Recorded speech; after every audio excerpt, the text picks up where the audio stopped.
2023 est l'année du centenaire de la mort de Pierre Loti. Donc une année importante à la fois parce qu'elle est en train de voir la fin de la restauration de sa maison à Rochefort et parce qu'elle est l'année aussi d'ouverture de la maison de sa sœur, Marie, à Saint-Porcher. Deux lieux forts qui nous permettent de évoquer à la fois, bien sûr, Pierre Loti comme écrivain, un écrivain majeur, un écrivain qui mérite toujours d'être redécouvert, qui a abondamment écrit sur sa propre région, sur la Saintonge, sur Rochefort, mais avant tout un écrivain du voyage, un écrivain mondial, planétaire, dont les romans et plus encore les récits de voyage ont fait la célébrité, abondamment traduits, et devenu par la suite académicien français.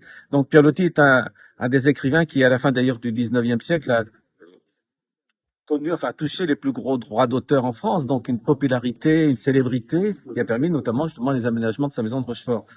Et parallèlement, sa sœur aînée, qui était peintre, une excellente portraitiste, mérite d'être redécouverte. Et c'est aussi l'intérêt de sa maison à Saint-Porcher, entre Rochefort et Saintes, de devenir un lieu un centre d'interprétation pour évoquer aussi un destin de femme, une femme peintre, au destin évidemment contrarié, un peu contraire à celui de Loti, qui lui va connaître la gloire, elle plutôt une destinée plus confidentielle, mais une très très belle personnalité. Et puis entre deux, le souvenir de leur frère, Gustave, qui est mort en mer. Le corps a été confié à l'océan Indien en 1865, quand Pierre Loti avait 15 ans.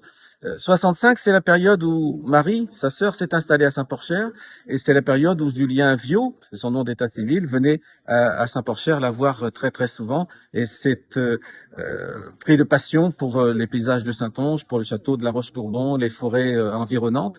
J'allais dire, tout le sens de l'œuvre de Pierre Loti. C'est à la fois un homme du terroir, et puis en même temps un pèlerin de la planète. Donc ce tiraillement entre la passion pour les ailleurs et puis une passion, un enracinement indéfectible avec ses origines, avec l'île d'Oléron, avec Rochefort et à Saint-Porcher avec sa sœur.